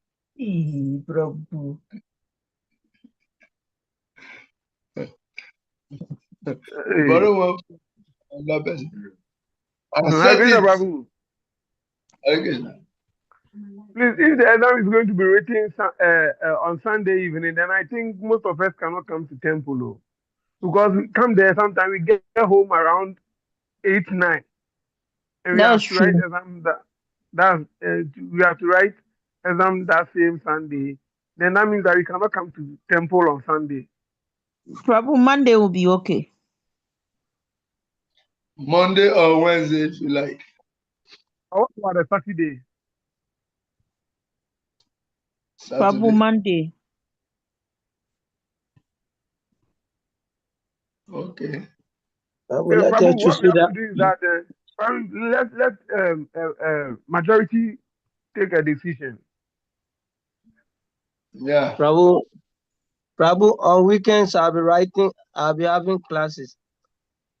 On Saturdays, 3 to 6 I have class. Sunday, 3 to 6 to I have class. So Monday will be probably not okay for us. Any of the days, with a humble respect. Okay. So Monday will be okay for you. Monday will be okay. Okay. Then back in January also. Monday Yes, will be please. okay. Yes, please. Okay. In the evening. Yes, Prabhu.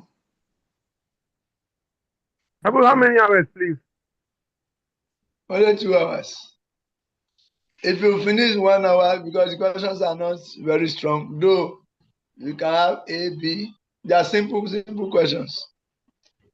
So somebody can just fire it in 30 minutes and disappear. And that person can go for 1 hour. And that person can still go for 1.5 hours. and the last person can go for 2 hours.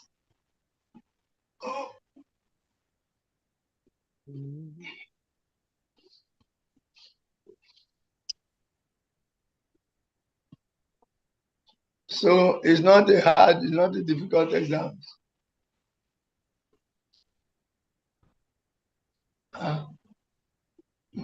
But in Ivy, that is not Ivy.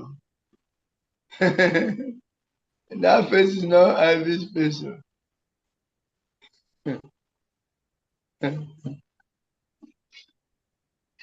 Okay. So I think you're all getting it right. Monday is okay for many of you, so we can take Monday. Okay. Okay. But if you want to wait until weekend also, you are free. Saturday, if you want to wait until Saturday, you are free. Otherwise, we just do it on Monday and we are done with it. Prabhu, Okay. Ariwo. yeah, please can some write early as Sunday, and then some also who prefer to write some write as Saturday, and some who want to write on Monday to write, or we all have to write at the same time. We can make it, we want to write it at the same time.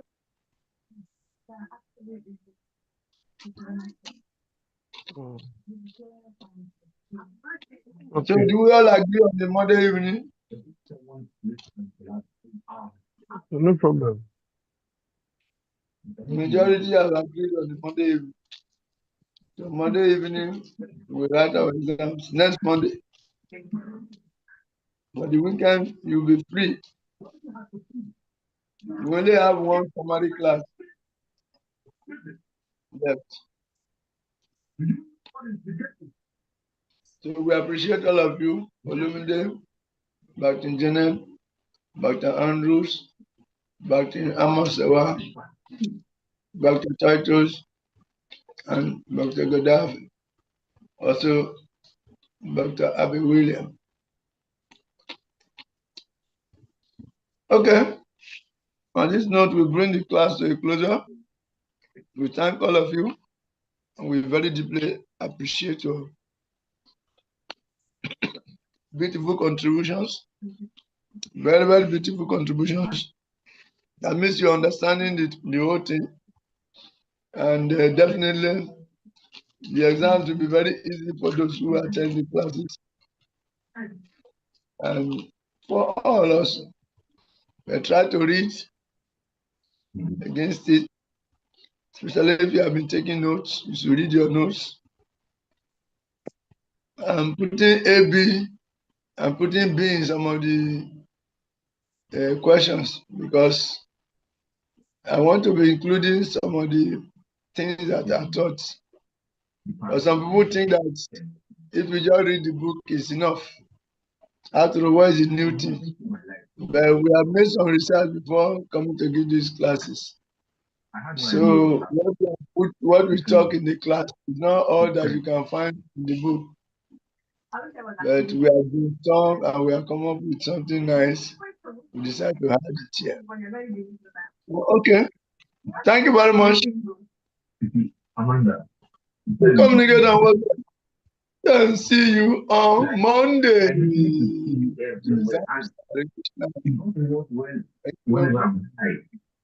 Commander is back to the dance to some body key. Jai. Jai. Jai. Mancha kapatar gacha kripa sini vyasi bacha. Thank you.